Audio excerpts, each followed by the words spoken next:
bagaimana kita tidak putus asa dalam menjalani hidup. Ya, ini pertanyaan yang sangat bagus, yang saya sebenarnya bingung harus mau utarakan seperti apa di usia saya juga yang baru 38 tahun ini.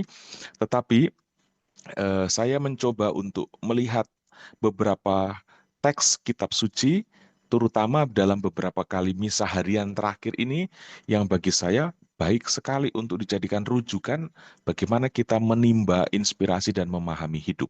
Ya, ini supaya kita tidak mudah terjebak dalam keputusasaan. Nah, saudaraku semua, di layar Anda bisa lihat di situ, saya menampilkan beberapa poin. Kita belajar dari kisah-kisah Injil berikut ini.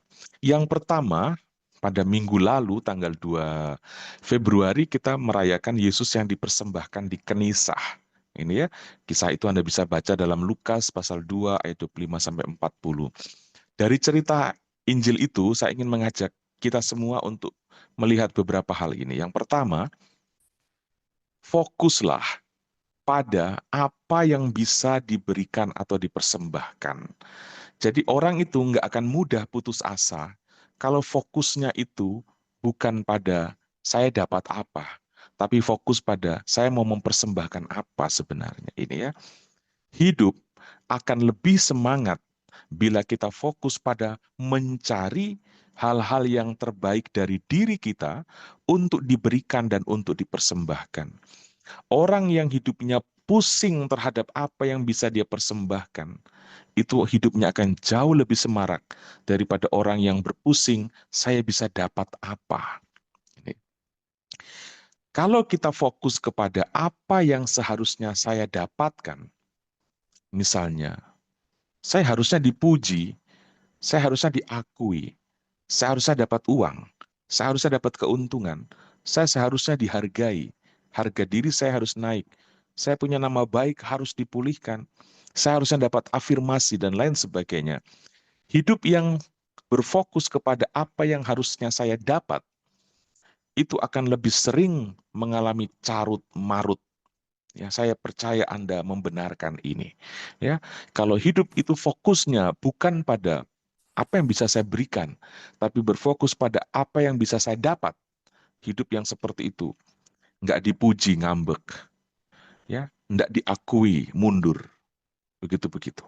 Ya, ini hidup yang fokusnya pada apa yang seharusnya saya dapat akan lebih sering mengalami carut marut, akan lebih sering menyalahkan orang, ngedumel, ngambek, berhenti melangkah, lari, menghindar, loyo, sulit mengampuni, mempersoalkan satu hal berlarut-larut, bertahun-tahun, masalah kecil, tetapi didramatisir menjadi semakin besar. Ya ini. Itu ciri-ciri orang yang fokusnya bukan pada apa yang bisa dipersembahkan, tetapi pada apa yang harusnya saya dapat. Ya ini. Orang yang seperti itu akan mudah putus asa dalam hidup. Sekali lagi, ketika hidup kita difokuskan pada diri kita, maka Allah dan gereja akan terabaikan dan orang lain akan terkorbankan. Ini sangat real yang saya katakan ini Bapak Ibu ya. Sangat jelas ini. Selagi hidup difokuskan pada diri kita dan bukan pada Allah, maka Allah akan terabaikan dan otomatis orang lain akan terkorbankan. Tetapi ketika hidup difokuskan pada Allah dan pada apa yang bisa saya persembahkan dari hidupku pada Allah dan tentu gerejanya, maka diri kita akan terselamatkan. Dan kita juga akan bisa menjadi agen keselamatan bagi yang lain. Ya. Ini mohon ini diingat sungguh-sungguh supaya webinar bersama saya ini ada artinya. Ya, kalau tidak kita buang-buang waktu. Begitu ya pada poin pertama ini. Baik, poin kedua, kita belajar dari kisah perempuan yang sakit pendarahan dan Yairus kepala rumah ibadat. Anda bisa baca dalam Markus pasal 5 ayat 21 sampai dengan 43. Ini ya. Anda tentu tahu cerita itu, ada perempuan yang sakit pendarahan 12 tahun, yang mengalami kesembuhan di sela-sela perjalanan Yesus menuju rumah dari seorang kepala rumah ibadat, ya, yaitu Yairus, dan banyak orang diceritakan berdesak-desakan saat itu. Itu. Cerita ini mengajarkan untuk kita dan bisa menjawab bagaimana supaya kita tidak putus asa. Yang pertama, tidak ada kesenjangan di mata Allah. Ya. Entah kita ini pejabat atau rakyat, entah kita ini saleh atau kita ini sangat najis, entah kita ini banyak jasa atau miskin prestasi. Ya. Allah tidak mengukur kita dari aspek-aspek seperti itu. Ya, Bapak Ibu, tidak ada kesenjangan di mata Allah. Ya. Mau kita ini orang hebat atau rakyat biasa, mau banyak prestasi atau miskin prestasi, mau saleh atau kelihatan najis, Allah tidak mengukur kita dalam kacamata yang seperti itu. Ini kisah ini mengajarkan itu. Sehingga kita menjadi terhibur di sini. Ya, cerita perempuan pendarahan dan Yairus itu sangat menguatkan kita. Yang mungkin dianggap najis, disepelekan, dianggap kelas 2. Ya, perempuan dalam masyarakat Yahudi saat itu tuh kelas 2. Sudah kelas 2, pendarahan lagi. Pendarahan itu artinya dia dianggap najis. Sudah pendarahan 12 tahun lagi. Wah, itu kalau direnungkan, dimeditasikan, dikontemplasikan itu betapa beratnya beban dari perempuan ini. Sudah dianggap nomor 2, anggaplah tak terhitung di mata sosial begitu. Pendarahan lagi. Dan kalau kemana-mana dia harus teriak, najis, najis. Ya, itu dalam kitab Imamat itu diceritakan begitu. Kalau ada orang yang perempuan sedang pendarahan, kalau dia mau pergi ke kerumunan, dia harus teriak najis, najis, supaya orang tidak menyentuh dan tidak bersinggungan dengan dia. Ini 12 tahun lagi. Wah, ini luar biasa anunya, apa enjomplangnya antara Yairus, kepala rumah ibadat ya, berarti orang yang mungkin pintar, dianggap saleh, berjasa, cerdas, bijaksana, sementara yang satunya rapuh sekali begitu. Kepala rumah ibadat dan perempuan pendarahan, kedua-duanya sama-sama mendapat rahmat. Ya, rahmat tidak tergantung dari seberapa tinggi kita dibandingkan dengan orang lain kebanyakan. Ini Bapak Ibu. Rahmat tidak tergantung dari seberapa tinggi kita dibandingkan dengan orang lain kebanyakan ya. Ini. Maka jangan malu, jangan minder dalam hidup ini. Jangan rendah diri. Seorang pastor seperti saya itu tidak lebih mulia daripada seorang koster, lektor, daripada seorang tukang sapu jalanan. Tidak. Ya. Jadi kalau ada orang yang sesudah pakai jubah dia merasa lebih suci dan lebih lain dari itu, ada kelainan itu. Bukan kelainan jiwa, kelainan rohani, ya. Itu penyakit baru. Ya, ada kelainan fisik, kelainan jiwa, tapi ada juga kelainan spiritual. Beberapa waktu ini sepertinya banyak yang agak kelainan spiritual. Begitu. Selanjutnya, Allah itu sangat tahu sebenarnya siapa yang menyentuh dia dengan iman dan cinta, dan siapa yang sekedar menyentuh karena keadaan atau situasi, sekedar coba-coba ataupun mungkin sekedar ikut rame. Ya, bayangkan perempuan berkerumun orang banyak gitu, mungkin ada yang saling dorong, tapi Yesus malah bertanya siapa yang tadi sentuh saya. Itu luar biasa pertanyaan ini. Artinya Yesus itu tahu siapa yang pura-pura, siapa yang hanya melayani atau menyentuh dia dengan karena keadaan, ya mungkin karena didorong orang lain dari belakang. Tapi siapa yang menyentuh dia dengan iman dan cinta itu dia tahu.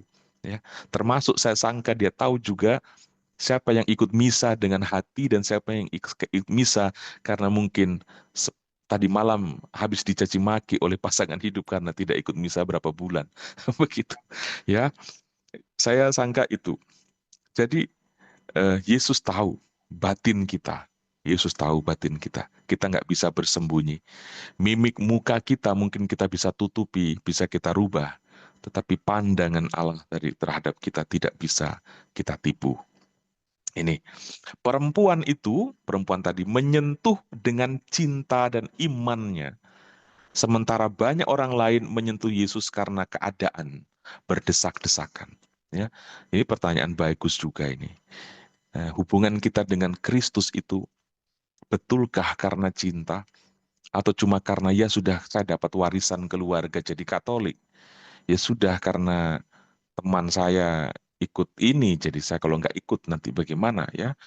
Sejauh mana kadar kemurnian itu? Yang mengalami efek dari sentuhan itu justru yang melakukannya dengan cinta dan iman, dan bukan karena terdesak, terpaksa. Nah, ini ya, ini menarik sekali. Cinta kita itu terpaksa atau memang betul-betul karena sebuah dorongan kasih atau iman. Ya, baik. Selanjutnya dari renungan ini, hal kecil tetapi ketika itu diekspresikan atas dasar iman atau cinta yang besar, itu berdaya guna. Ya. Saya punya satu kesaksian, ada satu perempuan, ibu, ya, dia diindikasi ada benjolan di dadanya, semacam calon kanker begitu. Tapi dia melawan penyakit itu, ya. Saya sering membawa renungan ini dan saya bilang, ya, sentuh jubah Yesus itu. Bagaimana Romo cara menyentuhnya? Ambil sapu, coba sapu gereja. Tapi anggaplah itu seolah-olah kau sedang menyentuh jubah Yesus itu. Hal sederhana, pungut sampah di gereja. Atau lakukan hal yang bagimu tetapi sederhana, tapi itu kau lakukan dengan keyakinan besar. Apa yang engkau minta akan terjadi di sana. Ya. Beberapa minggu ini dia mengabari saya, sakitnya hilang. Begitu. Ya, ini.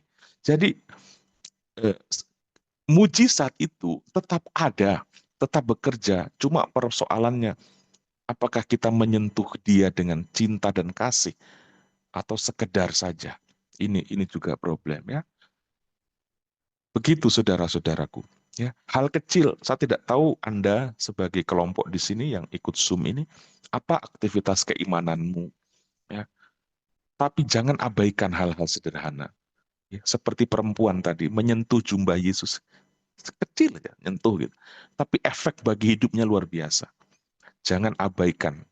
Itu jangan abaikan ya. Banyak bentuk yang bisa kita lakukan sebagai sebuah ekspresi seakan kita menyentuh jubahnya itu. Ya, banyak hal. Ya, saya sering bilang kepada umat saya di sini, kalau kamu datang ke gereja bawa sapu untuk kerja bakti, untuk ngepel lantai atau apa, coba dari rumah itu berangkat bukan karena kewajiban atau tugas, bukan karena dorongan dari ketua lingkungan, tetapi berangkatlah dengan motivasi, saya mau menyentuh jubah Yesus. Mungkin dengan itu saya punya suami berubah, saya punya anak berubah. Ini, itu lakukan, ya ini. Jangan putus asa. Begitu. Ekspresikan imanmu dalam tindakan, walau itu kecil sepele, tetapi ketika itu didasari iman yang besar, itu akan luar biasa berdampak bagimu. Jangan mencintai Allah dalam kepura-puraan. Jangan mencintai hanya karena terlihat oleh mata orang. Ini juga. Allah tidak bisa dibohongi dengan gerak-gerik kita. Selincah apapun kita menutupi gelagat batin kita, tetap akan terlihat telanjang di mata Allah. Ya. Itu. Jadi Bapak Ibu, jangan putus asa dengan kondisimu. Seperti apapun, mungkin Anda bukan kepala rumah ibadat. Mungkin Anda banyak dosa di masa lalu. Tetapi ingat, setiap pendosa itu punya masa depan. Ya. Dan setiap orang saleh itu pasti punya masa lalu. Jangan berhenti berjalan. Ya, jangan berputus asa. Baik, yang ketiga, teks dari Injil Lukas tentang perempuan berdosa yang mengusapi kaki Yesus. Ini ya. Kita semua perlu memperkuat keyakinan bahwa kita dikasihi, bahwa kita dicintai. Ini perempuan itu Kenapa dia mau mengeluarkan minyaknya yang narwastu murni, ya, begitu harum dan pasti mahal.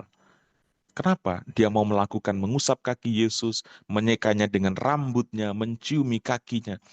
Karena dia yakin bahwa dia dicintai. Jadi dia melakukan itu bukan supaya dia dicintai, tetapi dia justru melakukan hal-hal yang terkategori baik karena dia mengalami bahwa dia dikasihi oleh Yesus. Ini kekuatan kita ada di situ, ya.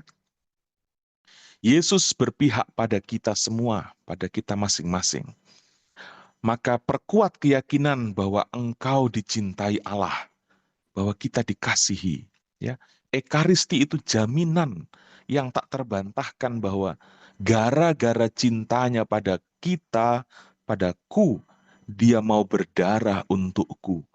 Itu diulang terus oleh gereja setiap hari supaya ingatan kita yang paling kuat adalah menyangkut pengalaman dicintai oleh Dia. Pengalaman dan kesadaran bahwa kita dicintai, itulah yang mendorong kita berbuat baik pada sesama, pada gereja dan pada Allah sendiri. Kalau tidak ada dasar keyakinan bahwa kita dicintai, kita akan sedemikian perhitungan dalam berbuat kebaikan, apalagi mempersembahkan diri. Ini ya.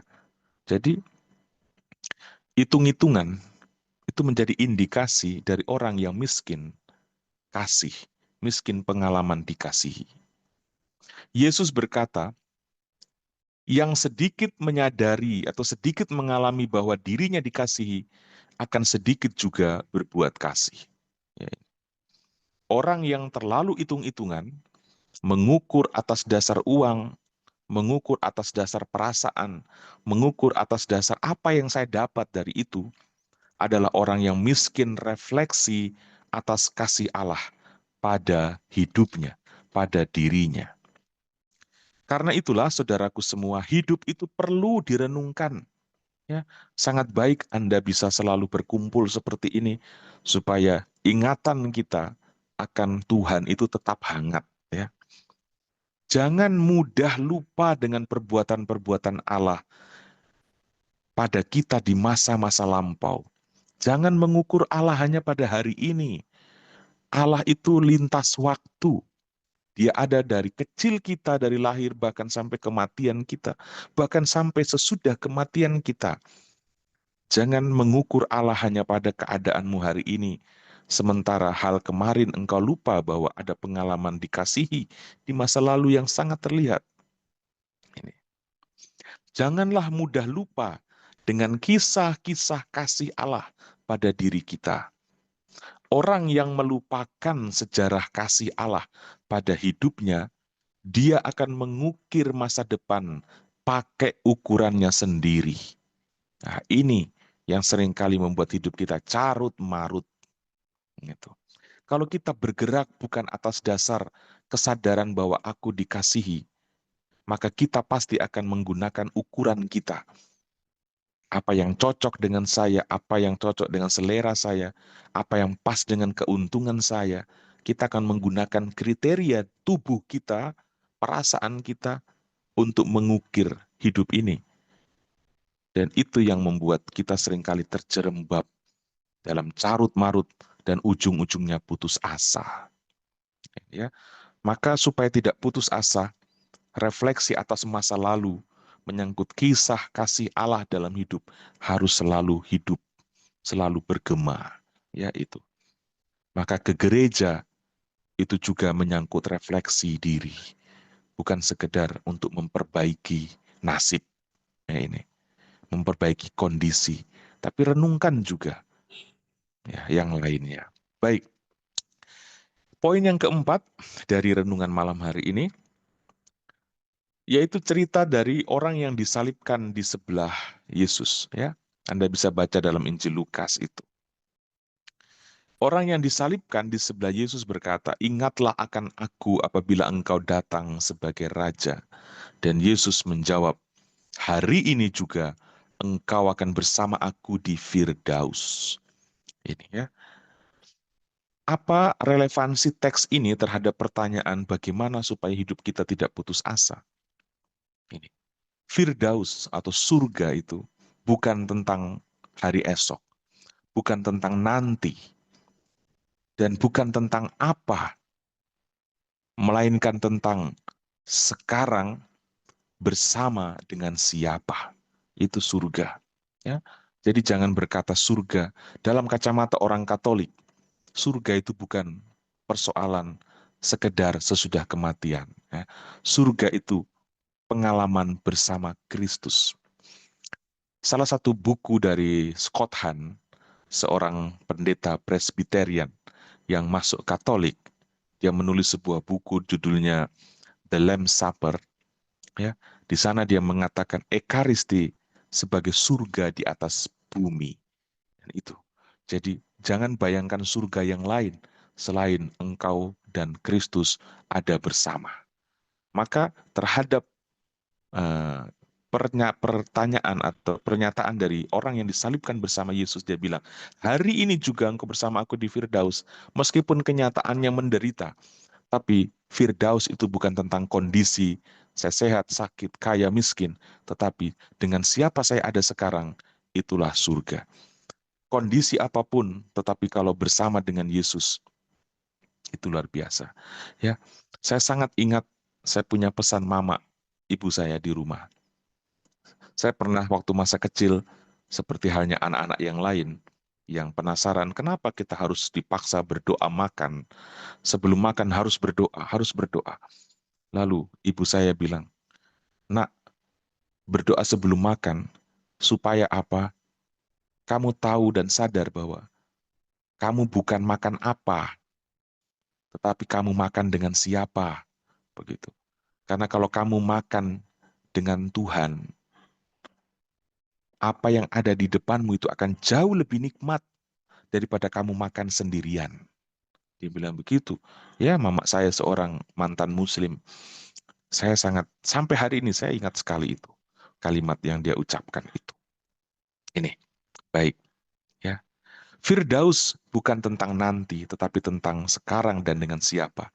Hidup dalam kebersamaan dengan Yesus, apapun kondisinya, itulah surga. Orang yang terpisah dari Yesus tidak merasakan surga. Ya.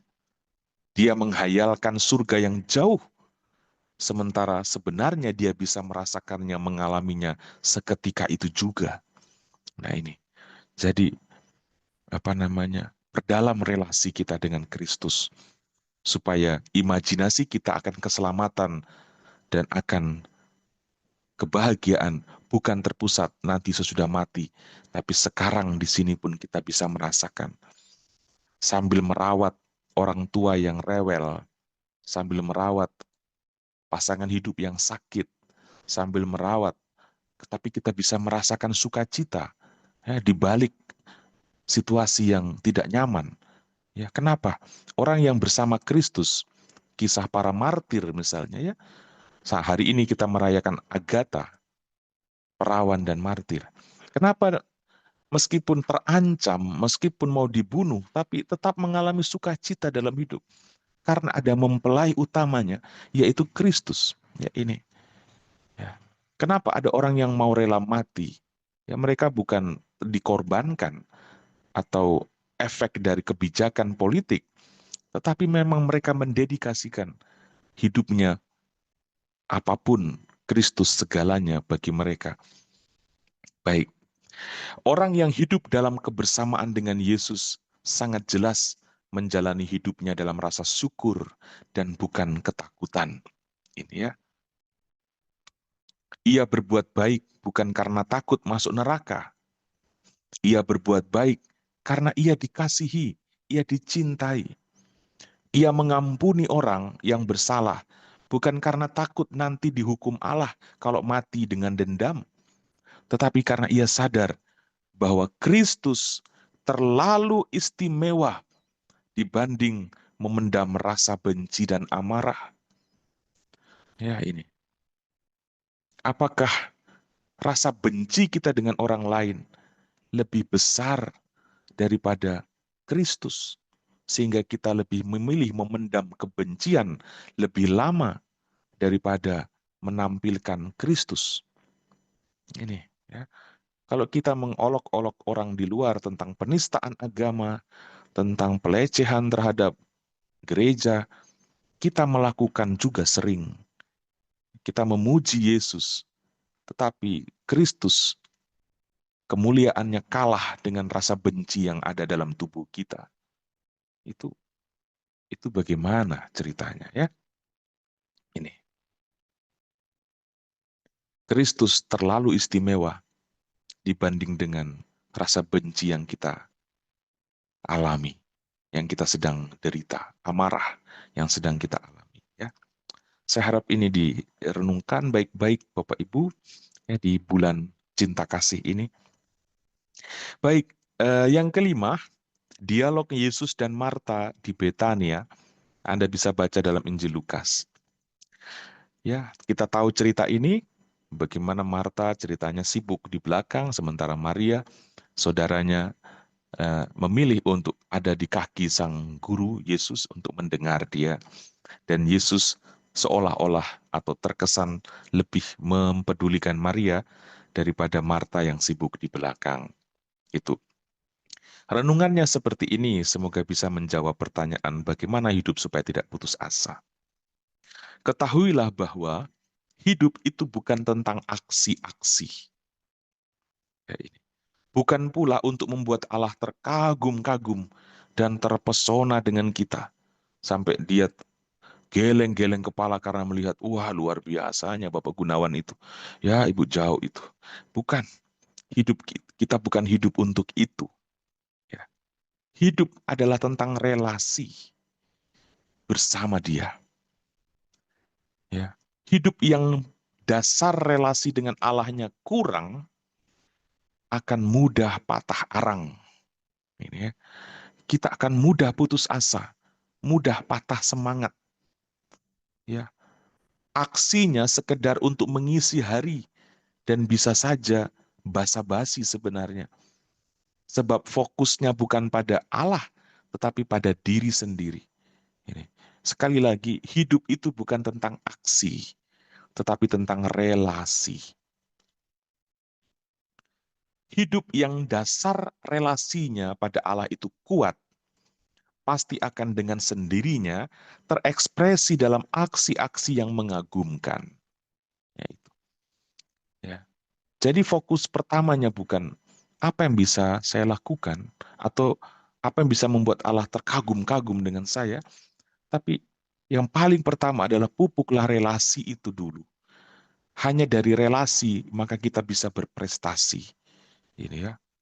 Jangan jangan membuat Allah merasa harus mencintai kita karena kita mengukir prestasi. Jangan terbalik, gitu, ya. Jangan kita membayar cinta Allah dengan melakukan aksi-aksi, begitu. Arahnya beda. Berelasi dulu, maka aksi itu akan menjadi dampak, akan menjadi efek, begitu.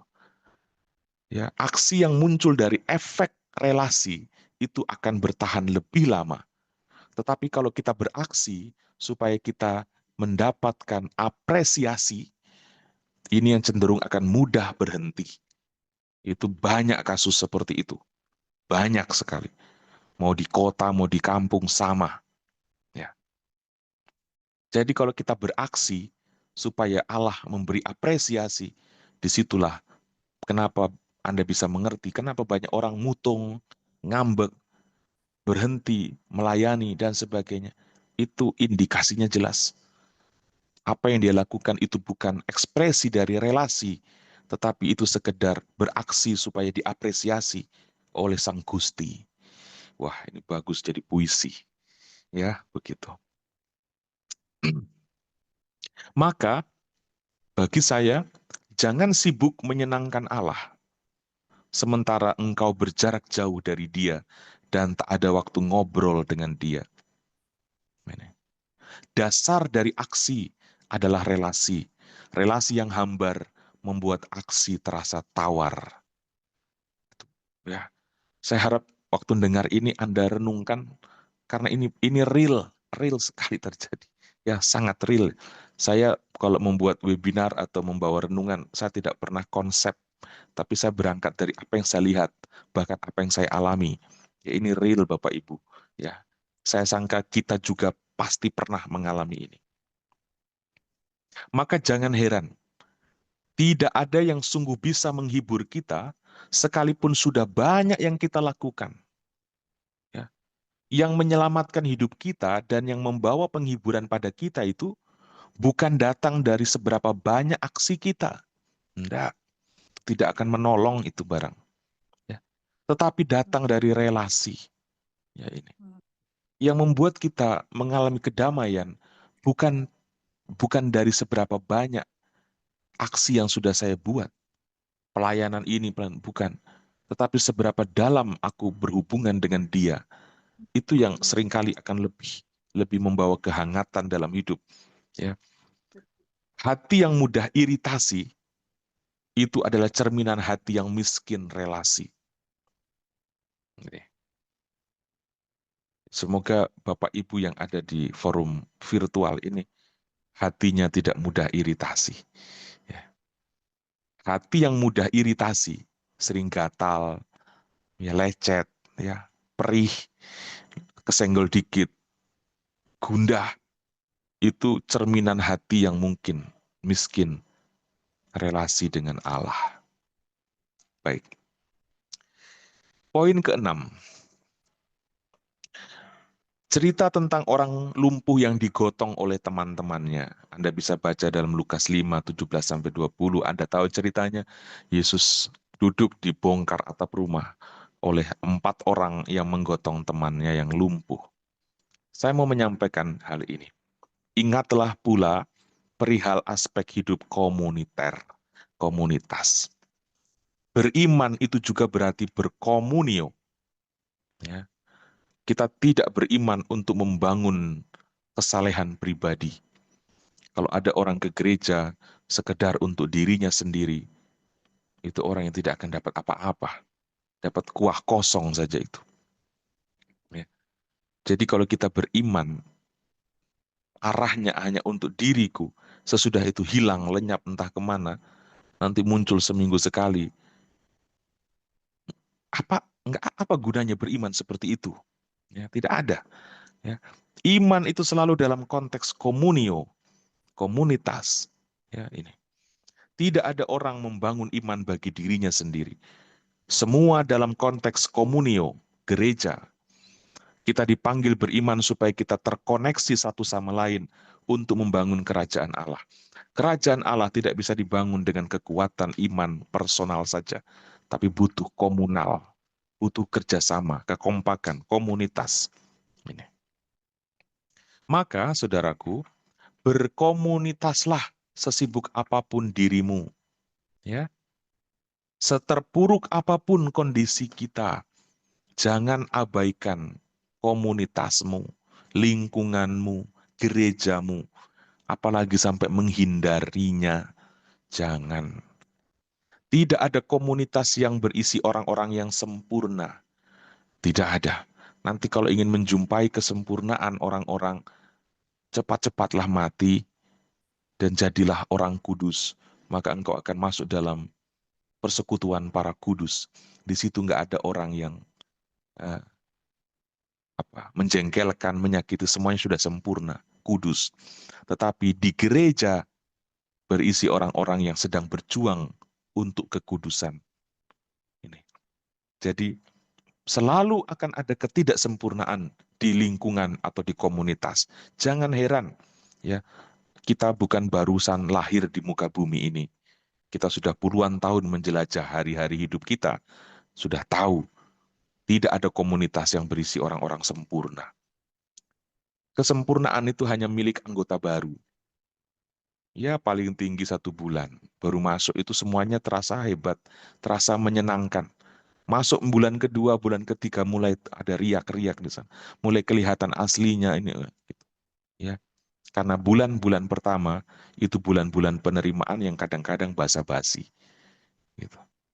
Maka jangan uh, idealis sekali untuk harus semua sempurna, tidak.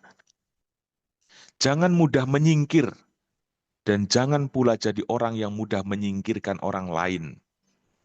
Ini ya, cerita dari orang lumpuh yang digotong 4 orang itu. Ya. Yang kemudian menjadi dasar juga bagi doa gereja. Jangan perhitungkan dosa kami, tetapi perhatikanlah iman gerejamu. Bagaimana nggak pernah ada dalam gereja atau komunitas, lalu menuntut kita diselamatkan. Tuhan, jangan hitung-hitung dosaku, tapi perhatikanlah iman gerejamu ini. Ya, ini. Maka berilah kami kesatuan dan damai. Itu doa yang diucapkan imam sebelum komuni, kan? Janganlah perhitungkan dosa kami, tetapi perhatikanlah iman gerejamu, dan berilah kami kesatuan dan damai sesuai dengan kehendakmu. Ini harus bersatu, Bapak Ibu. Aspek komunitas jangan dihilangkan. Ingatlah bahwa panggilan hidup beriman dalam Kristus adalah panggilan untuk 5 hal. Berliturgi, berkomunio, berkerigma, berdiakonia, dan bermartiria. Ya, ada 5 perutusan gereja. Waktu kita dulu mau krisma atau mau dibaptis, itu dapat sekolah atau dapat pendidikan, pembinaan, pasti tahu panca perutusan gereja.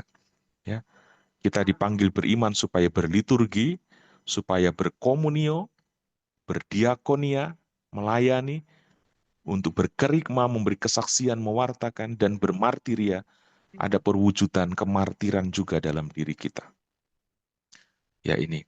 Hal-hal ini tidak bisa terwujud kalau kita beriman untuk diri sendiri, untuk selamat sendiri, untuk sejahtera sendiri, untuk sehat sendiri.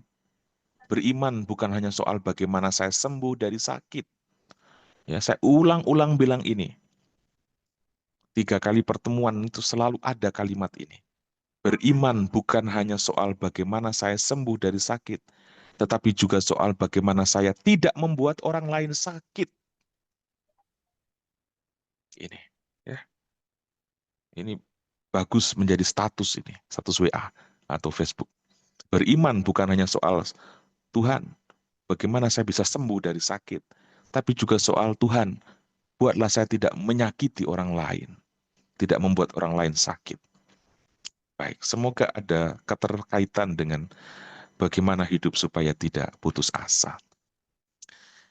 Ya, supaya tidak putus asa, jangan tinggalkan komunitasmu, jangan jalan sendiri, ya. Nggak kuat kita. Ada pepatah bilang, lari sendiri itu memang lebih cepat, tetapi lari bersama, jalan bersama itu lebih selamat, gitu ya. Jadi jangan tinggalkan komunitas. Yang ketujuh, ya, 2 poin lagi. Saya harap renungan ini yang berisi kesimpulan sebenarnya tidak meninggalkan pertanyaan ya, tapi nanti berisi pernyataan atau sharing. Ya, kalau mau bertanya terus nggak akan pernah habis. Tapi coba ceritakan pengalamanmu dan apa yang kau dapat peneguhan dari ini. Itu juga bagian bagus untuk kita sama-sama melengkapi ini. Yang ketujuh, perumpamaan penabur yang sembarang tabur. Itu ada dalam Matius pasal 13, ya. Lucu sekali sebenarnya saya kalau ingat ini ya. Ada Yesus menceritakan penabur, dia seorang tukang kayu, bercerita soal penabur di atas perahu di tepi danau dari seorang nelayan. Itu memang unik. Makanya saya bilang, mungkin Yesus nggak pernah tahu bagaimana menabur, sehingga ada yang ditabur di pinggir jalan, ada yang ditabur di semak duri. Ini kan petani yang aneh. Sudah tahu tanahnya nggak bagus kok ditabur. Itu ya. Agak masuk akal. Yesus bukan backgroundnya penabur apa petani, dia tukang kayu. Khotbahnya soal berkebun, tetapi di kalangan nelayan. Jadi ya begitu. Ini hanya guyon ya, tapi menarik. Ini poinnya di sini Bapak Ibu. Jangan fokus pada persoalan-persoalan. Saya mau katakan ini ya. Tetapi fokus pada kepercayaan dari Allah. Ia memberi kita benih atau sabdanya. Tapi dia memberi benih itu nggak peduli keadaan kita seperti apa. Allah tidak peduli mau kondisinya seperti apa, mau berbatu, banyak burung ya di tepi jalan, dibelukar. Allah tidak mau tahu. Itu realitas hidupmu. Itu bukan urusan saya. Mungkin seperti itu. Ya, yang saya mau tahu atau yang Tuhan tahu adalah seberapa besar penghargaan kita atas kepercayaan dari Dia. Entah entah kita itu mirip tanah berbatu, mirip semak belukar, mirip tanah di pinggir jalan. Apapun kondisinya, diberi benih yang sama, diberi kepercayaan yang sama. Dan Allah mau tahu, kita fokusnya pada kepercayaan ini atau pada kondisi kita punya hidup. Ini ya. Kalau fokusnya pada kondisi hidup, kita akan mengabaikan benih. Tapi kalau kita fokusnya pada benih, kita akan mengubah kondisi hidup kita demi benih ini hidup. Saya nggak boleh selamanya berlukar. Demi benih ini hidup, saya nggak boleh selamanya berbatu. Demi benih ini hidup, saya nggak boleh selalu dalam kondisi seperti di pinggir jalan. Nah itu. Sebetulnya inti dari renungan Yesus itu. Ya. Kalau kita fokus pada benih, pada sabdanya, pada Dia, kita pasti akan mengubah lahan hidup kita ya jadi tanah yang baik. Itu jelas. Ya. Tapi kalau kita fokus pada kalau kita tidak fokus pada benih itu dan lebih fokus pada kondisi hidup kita sendiri, kita akan mengabaikan benih itu. Ya, ini. Jadi lihatlah Bapak Ibu, apakah hidup kita itu tipikalnya kayak apa sih? Itu mungkin kelihatan, dan makanya Yesus bilang, perhatikanlah cara kamu mendengar. Di akhir dari perumpamaan ini, tolong yang lain nggak bicara dulu ya, ini penting sekali bagi saya untuk disimak, supaya Anda nggak buang-buang waktu mengundang saya di sini. Ya. Ini baik sekali untuk disimak. Kondisi hidup kita akan begitu-begitu saja, kalau fokusnya itu pada keadaan diri, dan bukan fokusnya pada Tuhan atau pada benih itu. Kalau kita fokus kepada Dia, kita akan mati-matian mengubah kita punya kondisi. Tuhan, aku mencintaimu. Saya nggak boleh selamanya membatu. Saya nggak boleh selamanya berbatu. Saya nggak boleh selamanya jadi penonton seperti di pinggir jalan itu yang dimakan burung. Selama ini dalam hidup menggereja, saya lebih seperti tanah di pinggir jalan itu. Ya, hanya penonton. Yang lainnya kor, saya hanya menjadi penikmat. Yang lainnya bisa nyapu, saya hanya menjadi penikmat kebersihan, tetapi tidak menjadi aktor dari kebersihan itu. Pantas Tuhan, Engkau sepertinya kok tidak terlalu saya rasakan, karena Engkau ternyata bukan fokus saya. Gitu ya. Itu, pertanyakan itu. Ya. Saya di sini punya rekan bruder. Ya, saya beberapa hari, 3 hari ini tangan saya agak pegel. Itu kan punya kebun durian. Ya. 1 bulan kemarin itu karena fokus Natal, saya mengabaikan. Dan rumput sudah tinggi. Ya. Baru 4 bulan bibit durian itu. Tadi saya ke belakang dari hari Senin, saya lihat, wah sudah tertutup semua. Dan saya mulai bersihkan, potong rumputnya, dan sebagainya.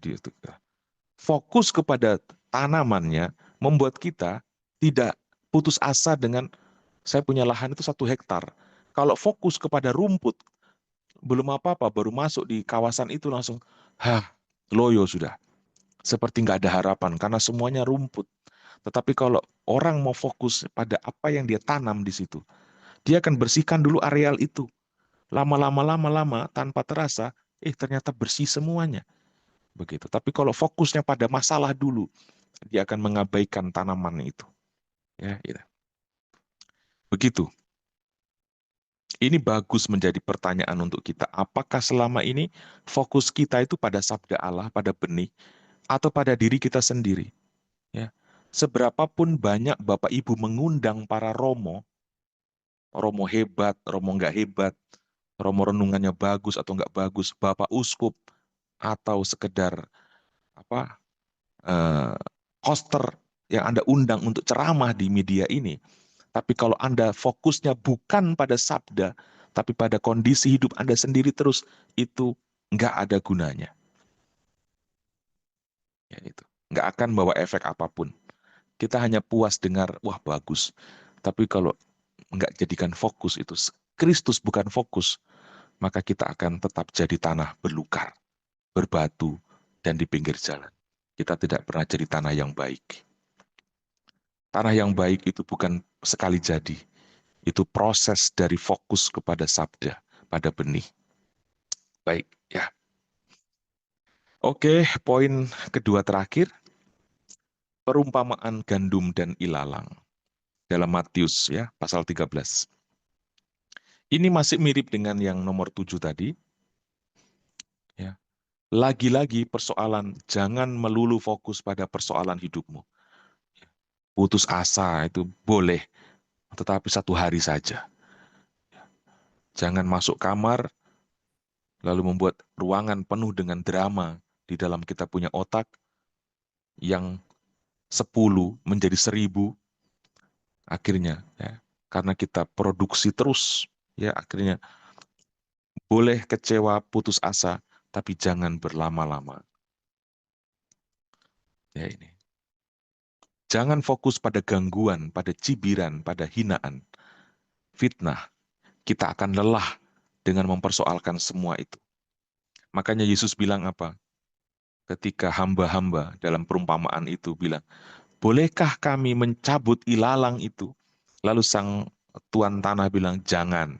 Nanti kalau kamu cabut itu, nanti gandumnya juga ikut tercabut. Itu mau mengatakan, enggak usah selalu gusar dengan gangguan, cibiran, hinaan. Kalau hidup hanya untuk menyingkirkan problem, kita takkan pernah bisa menghasilkan apapun. Energi kita hanya habis untuk ngurusin masalah. Dan kita nggak akan pernah bisa berbuah. Ini ya. Karena hari ini ada masalah, besok pasti akan ada masalah, lusa pasti akan ada masalah. Jadi kalau hidup hanya ngurusin masalah, lalu kapan kita menjadi berkah? Kalau ada masalah, jangan membela diri berlarut-larut. Allah itu tidak buta. Dia bisa tahu mana gandum dan mana ilalang. Ya. Kita ngurusin masalah seolah-olah Allah itu buta untuk membedakan mana masalah, sumber masalah, dan mana korban. Ya, Tuhan tahu itu. Jangan membela diri berlarut-larut. Allah tidak buta, dia bisa tahu mana gandum, mana ilalang. Kalau kita salah, kita perbaiki. Selalu ada masa depan bagi pendosa. Semakin sibuk membela diri, semakin kita buta terhadap sisi lain diri kita yang sebenarnya bisa kita renovasi atau perbaiki. Ini, ya. Tapi yang seperti ini nggak akan bisa dilakukan oleh orang yang punya kelainan spiritual. Ya. Kelainan jiwa itu mungkin sedikit lebih baik daripada kelainan spiritual. Ya. Kelainan jiwa itu nggak terlalu merugikan, tapi kelainan spiritual itu sangat membahayakan. Terakhir, kita bercermin dari tokoh Yesaya, Amos, Yeremia, Yudas, Yudas Iskariot, Petrus, Paulus. Ya. Ini orang-orang ini semua menyadari ketidaklayakannya sebenarnya, ketidaksempurnaan. Tetapi Tuhan tidak pernah menggubris. Yesaya bilang, aduh siapa aku ini? Aku najis bibir, aku hidup di tengah kumpulan orang-orang berdosa, maka matilah aku ini. Ya, itu Yesaya bilang. Amos juga bilang, saya ini cuma pemungut buah ara hutan. Saya ini nggak ada pendidikan apa-apa gitu. Yeremia bilang, aku ini masih muda. Ya, Yudas yang mengkhianati Yesus juga sebetulnya mengalami keterpurukan. Cuma memang kekeliruan dia gantung diri sesudah itu. Ya. Petrus menyangkal Yesus juga ada titik lemah. Bahkan ketika dia di pinggir danau sedang menjala ikan, tidak dapat ikan, lalu Yesus suruh tebar jala. Ketika dapat banyak, orang yang pertama mengusir Tuhan itu Petrus. Pergilah, aku tidak layak. Ya, Paulus mantan pembunuh.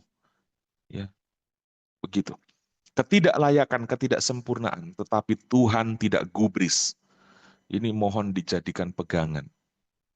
Intinya bukan tentang seberapa salah kita di masa lalu, tetapi maukah kita dipercaya untuk masa depan? Maukah kita bergerak untuk masa depan yang lebih baik? Apakah engkau mencintaiku? Tanya Yesus kepada Petrus. Benar Tuhan, aku mencintaimu. Meskipun dulu dia pernah menyangkal. Gembalakan domba-dombaku. Yesus tidak pernah mengorek-ngorek masa lalu. Dia ingin, kalau kau masih punya cinta, ayo berjalan bersamaku. Ini mendobrak keputusasaan kita. Mungkin kita putus asa dengan dosa, kenajisan, kesalahan, tetapi ini membawa Injil, ya, membawa sukacita, kegembiraan. Karena itulah, daripada meratapi kenyataan diri yang tidak akan habis-habis untuk dikeluhkan, bukannya lebih baik kalau kita fokus kepada kepercayaan yang Allah berikan pada kita.